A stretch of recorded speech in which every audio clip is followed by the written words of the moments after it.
Azhar Sulaiman, pelakon yang pernah menjadi kegilaan ramai pada era 90-an, kini kembali menghiasi tajuk utama.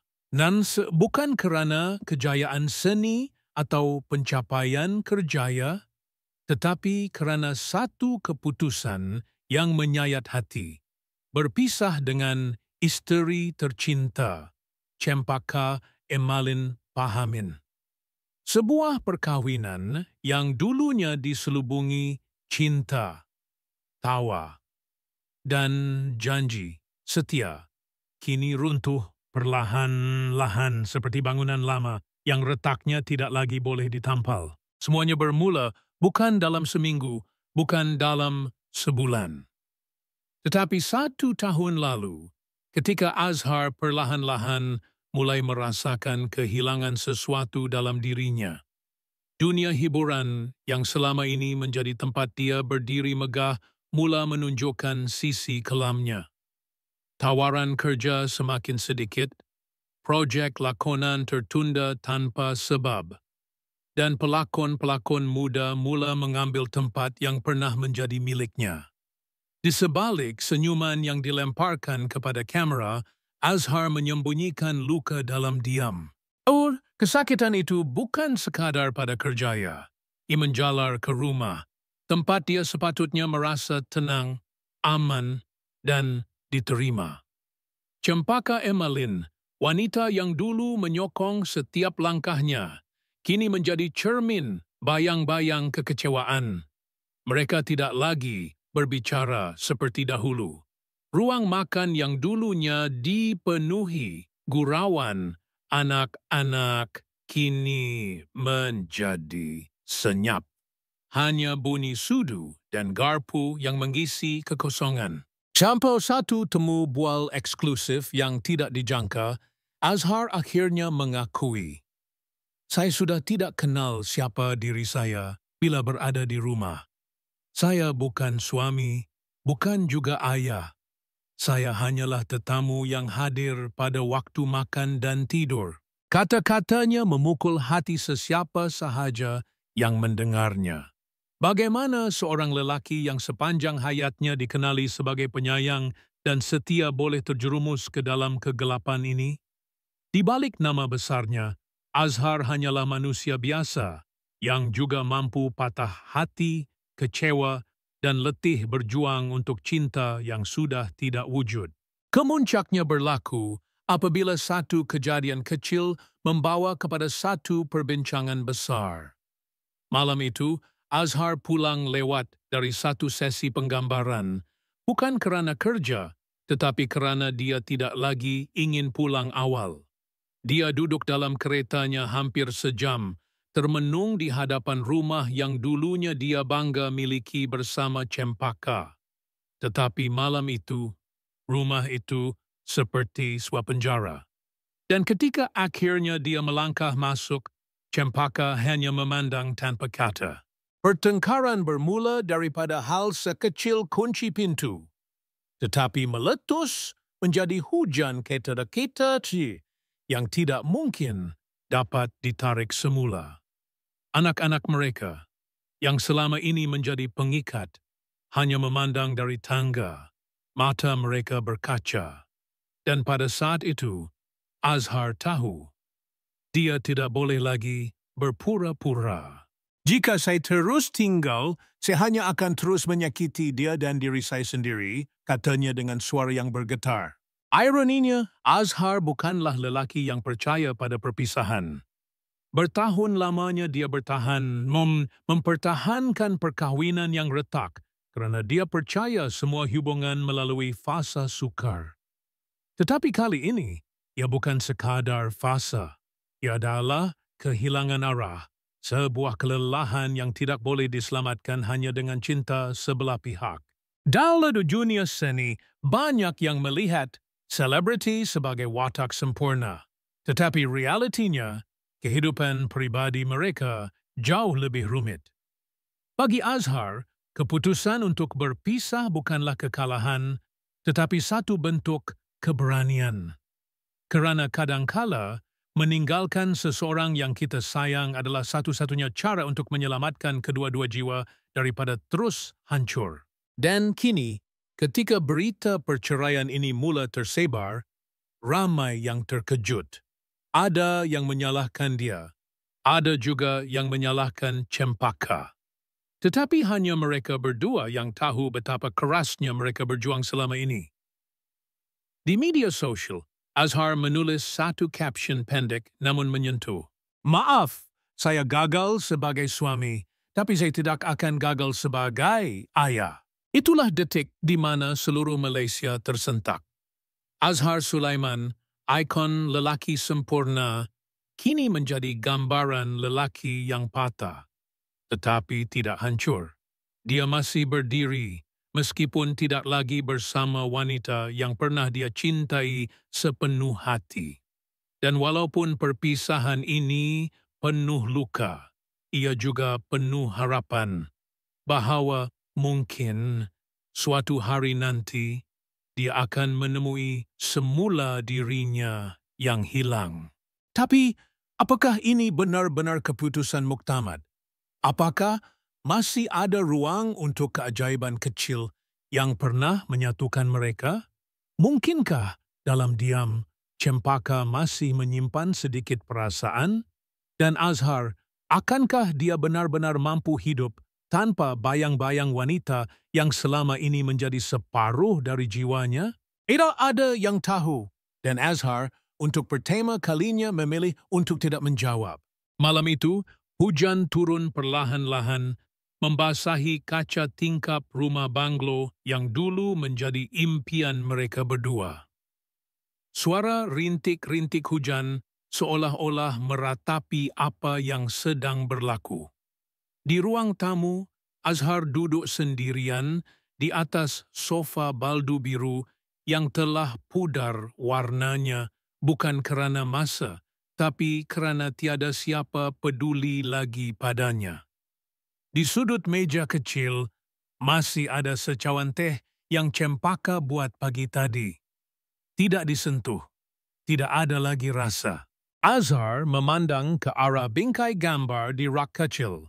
Ia adalah potret keluarga mereka sewaktu bercuti di Kyoto 6 tahun lalu. Dia, Cempaka, dan anak-anak tersenyum di bawah pokok sakura. Dia ingat hari itu. Cempaka ketawa sepanjang hari hanya kerana anak mereka, kasih Leia, salah sebut terima kasih dalam bahasa Jepun. Perkara kecil, ya, tetapi cukup untuk membuatkan Azhar jatuh cinta lagi padanya. Tapi kini, sakura itu seolah-olah gugur dalam hatinya. Dia berjalan perlahan ke dapur, melepasi lorong yang dindingnya penuh dengan lukisan hasil tangan anak-anak mereka. Setiap satu punya cerita. Ada satu lukisan, gambar Cempaka sedang memasak sambil Azhar mencium pipinya dari belakang.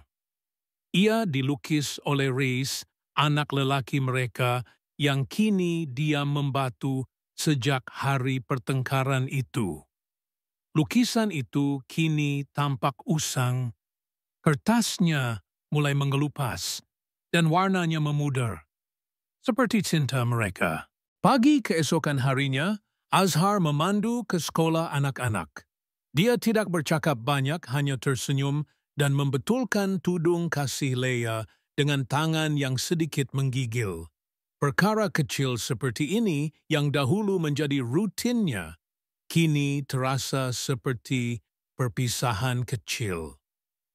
Di pintu pagar sekolah, kasih Leia memandang ke belakang sebelum masuk, seolah-olah ingin mengatakan sesuatu tetapi hanya mengangguk. Mungkin dia tahu, mungkin dia sedar bahawa ayah dan ibu tidak akan lagi duduk bersama di pentas anugerah sekolah, berganding bahu, tepuk tangan untuknya. Azhar memandu tanpa arah. Dia berhenti di sebuah kedai kopi yang dulu menjadi tempat pertama dia bertemu Cempaka selepas 2 tahun pertama berkahwin. Waktu itu mereka bergaduh besar, dan Cempaka diam selama seminggu. Tapi dia datang ke situ, dengan sejambak bunga yang disembunyikan dalam baju jaketnya, dan mata penuh harapan. Cempaka datang lewat setengah jam, tapi dia datang. Kini kedai itu sunyi. Pemiliknya masih mengenali Azhar, tapi tidak menegur panjang. Azhar duduk di sudut sama. Dia memesan teh tarik, bukan kerana dia ingin minum, tapi kerana itu minuman kegemaran Cempaka. Di dinding masih tergantung lukisan pelakon-pelakon yang pernah datang ke situ, termasuk gambar Azhar dan Cempaka. Tangan mereka berpaut erat. Azhar hanya memandang lama, tidak berkata apa-apa. Petang itu dia pulang ke rumah. Cempaka tiada, hanya nota kecil di atas meja. Saya ambil anak-anak keluar makan, jangan tunggu. Tulisan tangan Cempaka. Rapi, kemas, tapi terlalu lurus. Seperti ditulis oleh seseorang yang sudah berhenti merasa. Azhar mengambil nota itu dan menyimpannya dalam laci. Di laci itu sudah ada berpuluh-puluh nota seperti itu. Tidak ada ucapan sayang. Tidak ada jaga diri. Hanya kenyataan-kenyataan kecil yang dingin, seperti memo pejabat. Azhar naik ke bilik tidur.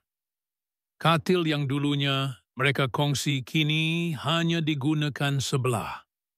Sebelah Cempaka kosong, bantalnya tidak lagi berbau minyak rambut kegemarannya. Di meja sisi tidak ada lagi novel atau lotion tangan, hanya jam loceng dan sebotol air mineral, seperti bilik hotel. Dingin, teratur, tidak ada jiwa. Malam semakin larut.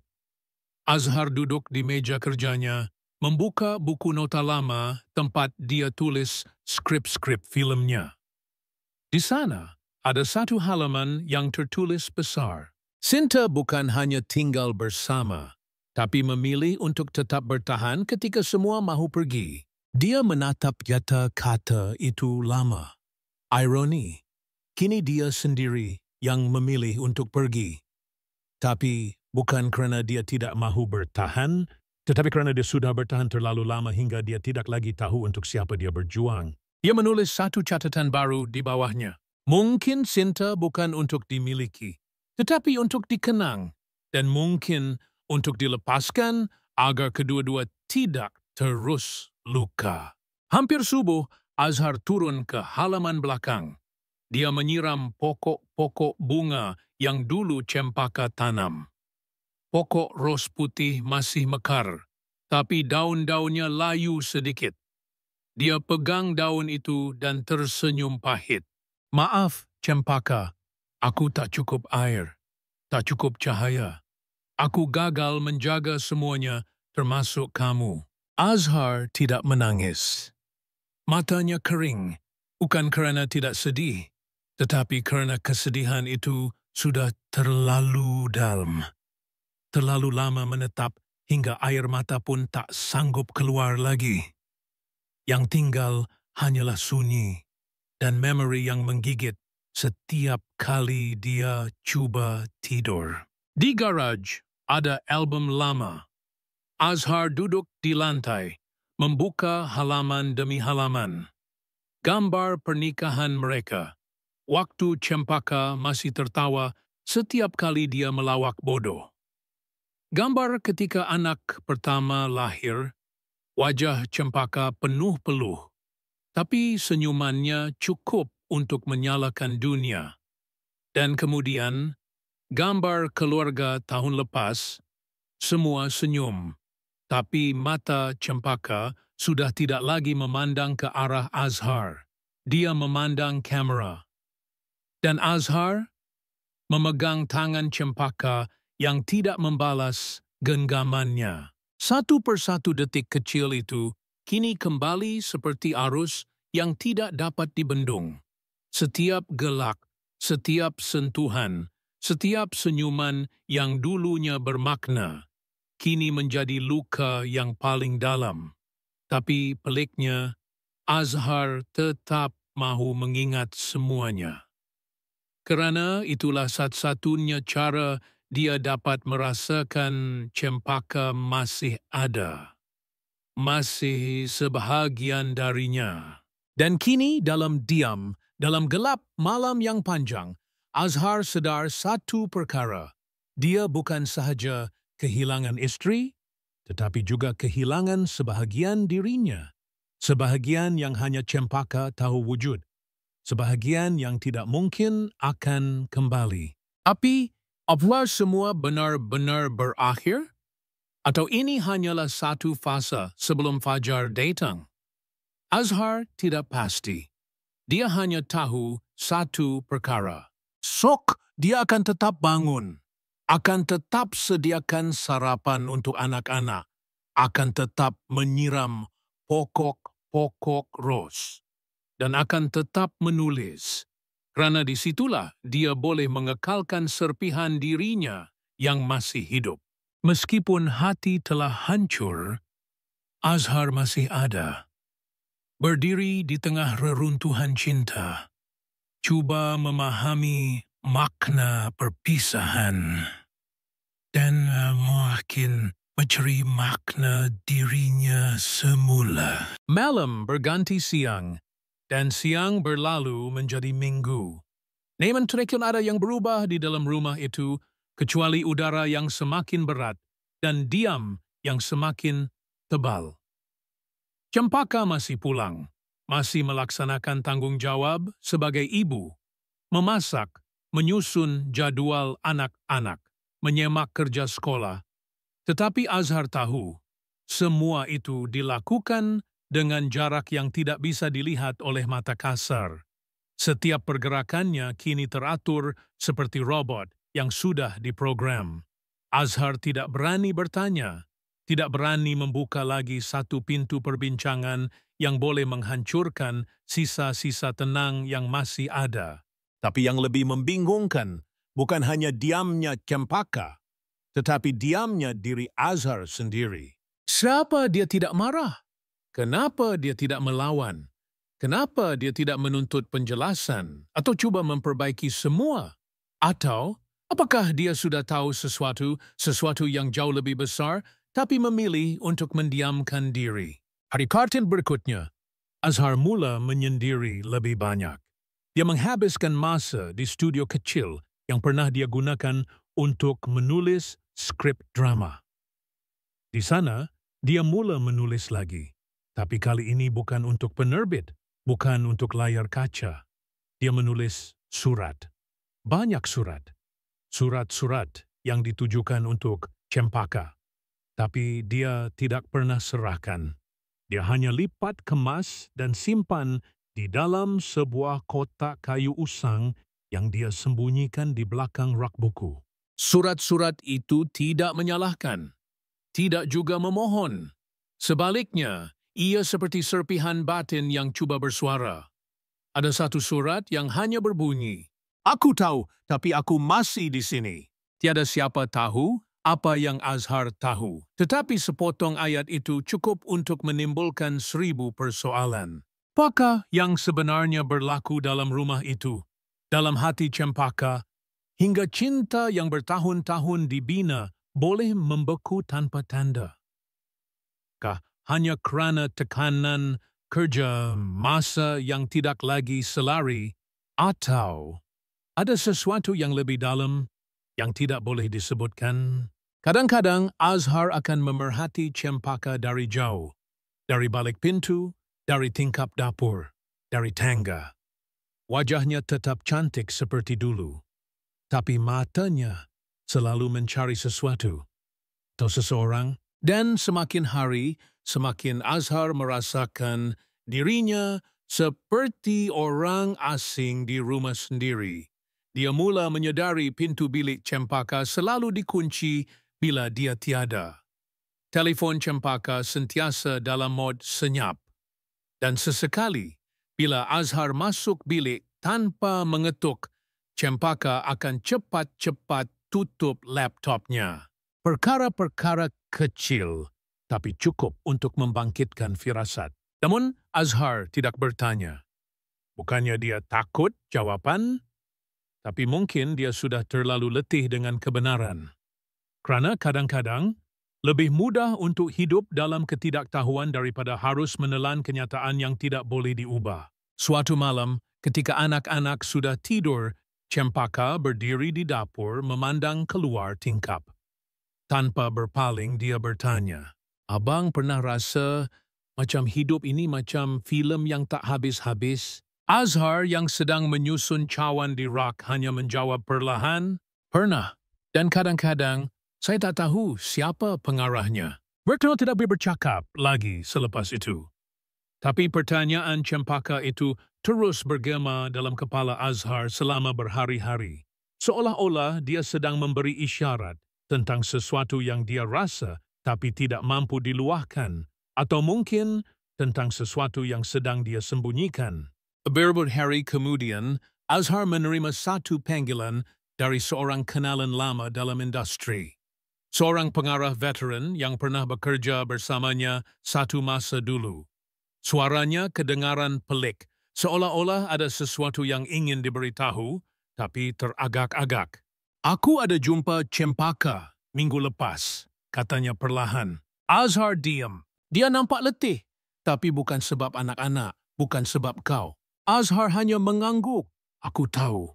Tiada penjelasan, tiada desakan lanjut. Tapi sejak panggilan itu, Azhar mulai menggali ingatan-ingatan yang dia pernah abaikan.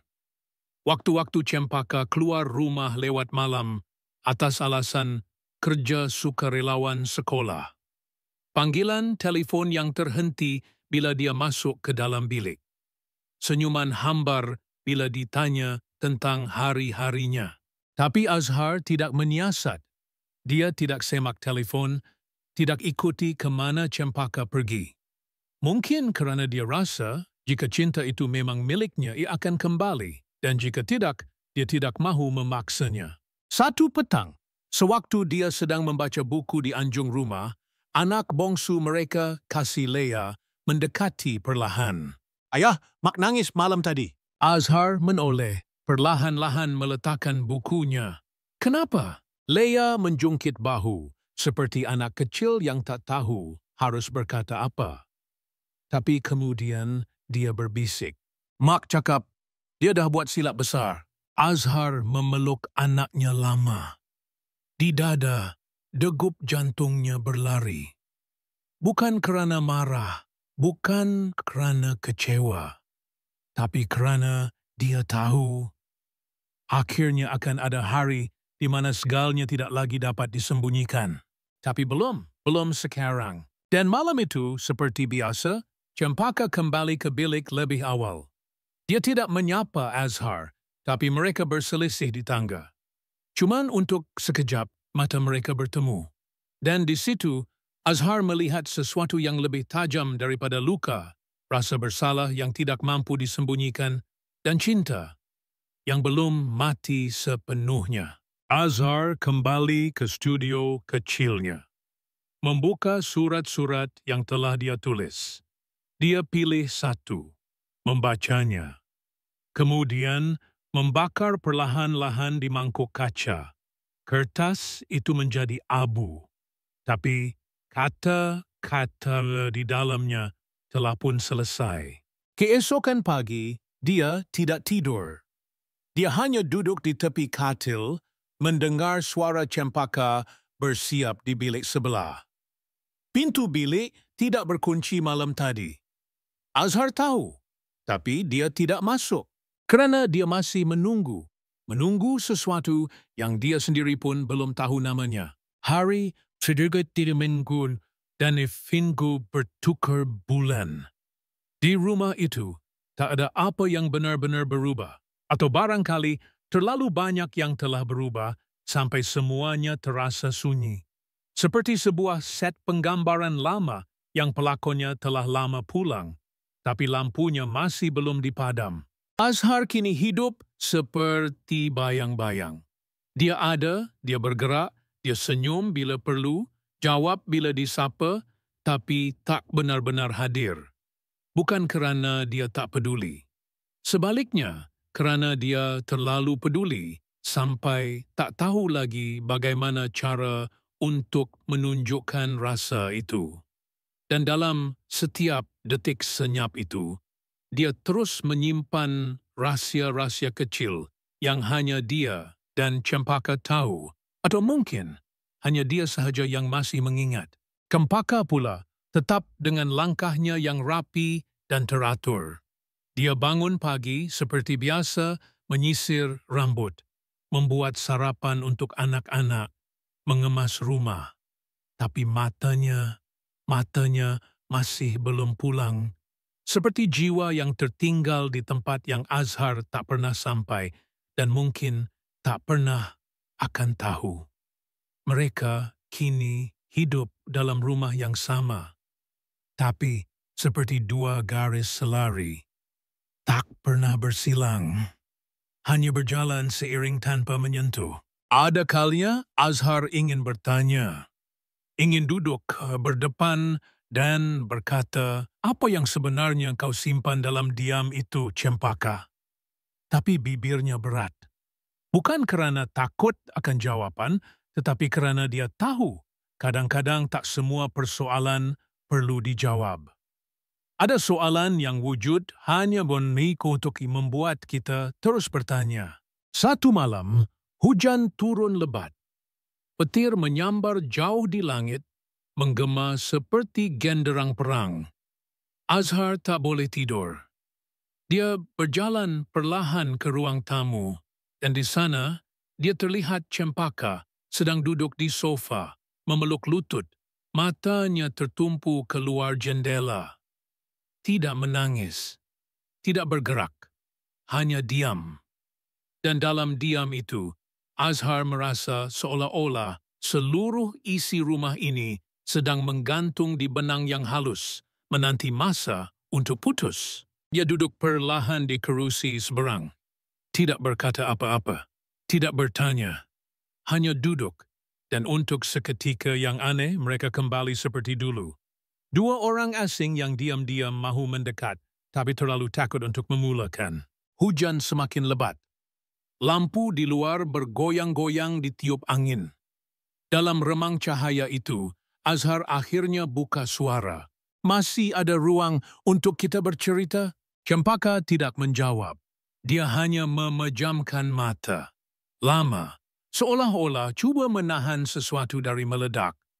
Tapi akhirnya, dia berkata, kalau aku cerita, abang sanggup dengar semuanya sampai habis? Azhar angguk. Tapi Cempaka tidak teruskan. Dia bangun, berjalan ke dapur, dan hanya tinggalkan Azhar sendirian dengan satu persoalan yang menggantung di udara. Suara air mengalir dari singki, denting pinggan, semua itu menggema seperti lagu lama yang mereka pernah nyanyikan bersama. Kini menjadi gema dalam gua yang kosong. Beberapa hari berlalu. Tidak ada perbualan lanjutan, tidak ada penjelasan, tapi hubungan mereka menjadi aneh. Tidak hangat, tapi tidak juga dingin. Ada sesuatu yang menahan keduanya daripada menjauh sepenuhnya. Mungkin kerana anak-anak, mungkin kerana kenangan, atau mungkin kerana masih ada secebis cinta, kecil dan samar, yang masih belum padam. Kemudian, dating hari itu, Cempaka mengemas barang. Tidak banyak, hanya satu beg pakaian kecil dan sebuah fail. Dia tidak berkata dia mahu pergi, dan Azhar juga tidak bertanya. Tapi dia tahu sesuatu akan berubah. Saya akan ke rumah emak beberapa hari, kata Cempaka akhirnya sambil menyarung kasut. Azhar berdiri di tangga, tangan di saku. Perlu saya hantar? Cempaka geleng perlahan, tak perlu. Dia buka pintu, angin luar menyapa lembut. Casey Leia berdiri di hujung koridor, matanya besar dan berkaca. Cempaka melangkah. Tapi sebelum keluar, dia berhenti sejenak dan memandang Azhar. Kalau saya tak balik, dia diam. Abang tolong jaga mereka, ya? Azhar mengangguk. Saya akan jaga mereka walau apapun jadi. Dan dengan itu, Cempaka melangkah keluar. Pintu tertutup perlahan. Tidak ada drama, tidak ada tangisan. Hanya keheningan yang kembali menyelimuti rumah itu seperti selimut tebal di musim sejuk. Hari-hari selepas itu, Azhar kembali menulis. Tapi kali ini bukan surat. Dia menulis tentang lelaki yang kehilangan istrinya, bukan kerana kematian, tapi kerana kehilangan rasa. Tentang rumah yang kosong walau dipenuhi suara anak-anak. Tentang sepotong hati yang dibiarkan menggigil di dalam ruang yang dulunya dipanggil cinta. Kadang-kadang dia berhenti menulis, termenung lama di jendela, memerhati hujan turun lagi dan lagi. Setiap titis hujan seolah-olah membawa serpihan cerita yang belum selesai, dan dalam setiap bunyinya, dia cuba mencari sesuatu. Mungkin suara Cempaka, mungkin suara dirinya sendiri. Dan bila malam datang, bila semua sudah tidur, dia akan ke bilik Cempaka. Masih rapi, masih ada aroma minyak rambut yang samar. Dia tidak ubah apa-apa, tidak kemas, tidak bersihkan. Dia biarkan semuanya seperti dulu.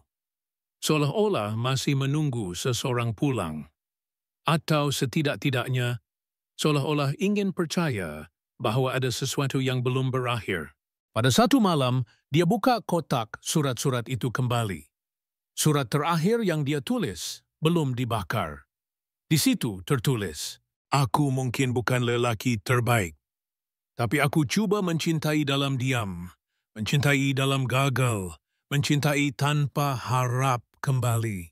Dan jika esok kau kembali atau tidak, aku tetap akan duduk di sini, di sisi kenangan yang kita bina perlahan-lahan." Dia lipat surat itu, letak di atas bantal Cempaka. Tidak tahu kenapa. Mungkin kerana harapan kecil, atau hanya untuk dirinya sendiri. Dan begitulah hari-hari berlalu, tanpa kepastian, tanpa kata akhir. Tidak ada pengakuan, tidak ada penutup. Hanya kekosongan yang perlahan-lahan menjadi sebahagian daripada kehidupan. Anak-anak membesar, Azhar terus menulis, dan Cempaka entah di mana, entah dengan siapa. Kadang-kadang, Azhar fikir dia nampak kelibat Cempaka di pasar raya, di restoran, di lampu isyarat. Tapi bila dia toleh kembali, tak ada sesiapa, hanya bayangan atau mungkin kenangan yang tak mau hilang. Dan cerita ini, terus berjalan seperti hidup itu sendiri, tanpa babak terakhir, tanpa jawaban pasti, hanya tanda tanya yang dibiarkan terbuka selama